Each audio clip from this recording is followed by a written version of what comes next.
Come with me. We open on a breathtaking wide aerial shot of Warsaw at sunrise. Golden light painting the cityscape. The camera slowly ascends, creating the sensation of gentle liftoff. Let us leave the ground behind. We are rising now, gently, like a seed carried on the summer breeze. Below us, the world begins to shrink. The sounds of the city soften, melting into a gentle hum. We are ascending into the quiet air above Warsaw, a city of remarkable spirit and quiet strength. Here, suspended between the earth and the sky, we can find a moment of peace. We are drifting now towards the city's very soul. This is the Old Town Market Square, or Rynek Starego Miasta. Look at the magnificent colors of the buildings that line the square. They stand shoulder to shoulder, painted in lovely shades of gold, amber and rose. It is hard to believe that this entire area was almost completely destroyed during the Second World War.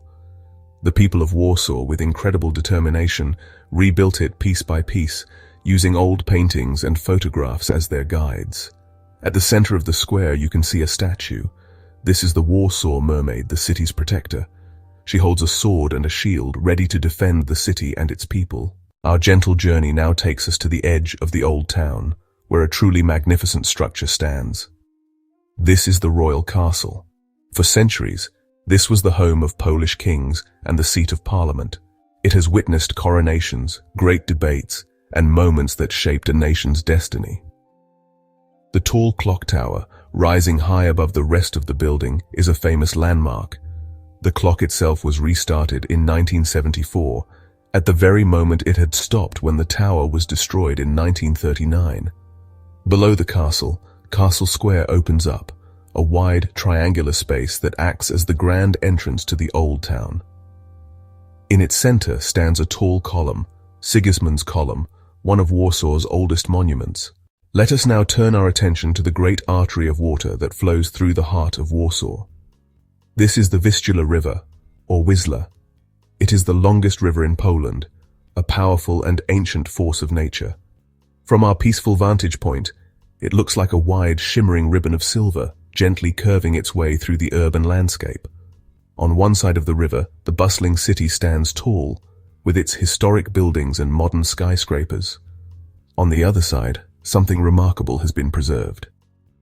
The eastern bank of the Vistula is wild and natural, a unique urban wilderness. Look at the dense green of the trees, the sandy beaches, and the tangled undergrowth.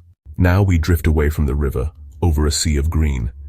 Warsaw is an incredibly green city, and from up here its parks and gardens look like magnificent emerald jewels set within the urban grid. One of the largest and most famous is Łazienki Park, which translates to Baths Park. As we float above, we can see the elegant palace on the Isle, a beautiful neoclassical building that appears to be floating on the water. Look for the famous statue within the park. It is a large bronze monument to Frédéric Chopin, the celebrated Polish composer. He sits beneath a stylized willow tree, his form seeming to listen to the music of nature itself. The park is a living tribute to one of Poland's greatest cultural icons. We can see winding paths that disappear into groves of trees and graceful bridges that cross over streams and canals. Our gentle flight now carries us towards a building that is impossible to miss. It rises from the center of modern Warsaw like a great stone giant, a single monumental spire reaching for the clouds. This is the Palace of Culture and Science. For a long time, it was the tallest building in Poland, a gift from the Soviet Union in the 1950s. Its style is imposing, a mix of socialist realism and Polish historicism. From our high vantage point, we can appreciate its sheer scale and perfect symmetry. The main tower is surrounded by lower wings, all decorated with intricate carvings and sculptures. Look at the way the palace stands in contrast to everything around it.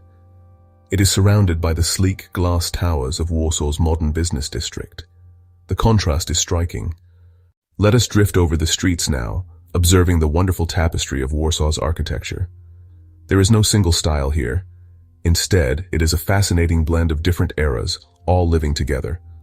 Look there, a grand pre-war building with elegant balconies and ornate decorations stands proudly next to a simple, functional block from the communist era. And just across the street, a new, glittering glass office building reflects the sky. We can follow the path of the royal route, a historic thoroughfare that connects the royal castle in the north with the royal residences in the south. Below us, it unfolds as a grand avenue lined with palaces, churches, and important monuments. This is the Praga district, on the eastern side of the river. Much of this area survived the war intact, and it retains a unique old-world character. From above, we can see its charming courtyards, old brick factories that have been turned into art studios. Let us take a moment to appreciate the quieter details of the cityscape below. The rooftops of Warsaw form a beautiful, sprawling mosaic. In the old town, they are a sea of red and orange tiles, steep and angled. The light is beginning to change now. The sun is lower in the sky, and it casts long, soft shadows across the buildings. The city seems to slow down. The river, too, becomes a sheet of liquid gold, its surface shimmering with the last light of the day. This is the city's magic hour, a time of profound and gentle beauty. Look at the patterns created by the city's infrastructure.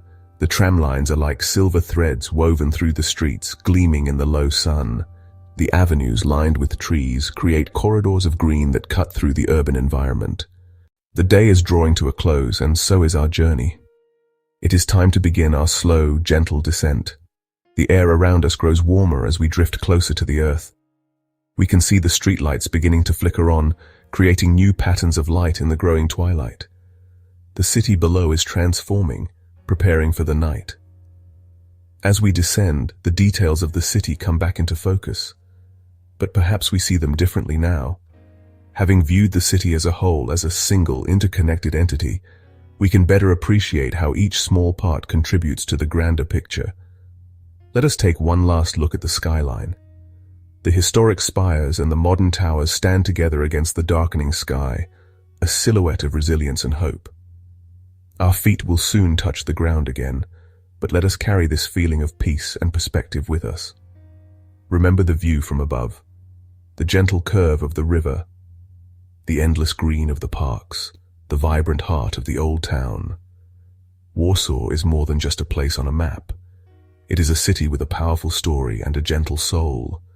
And sometimes, to truly understand it, all you need to do is float quietly above and watch it breathe.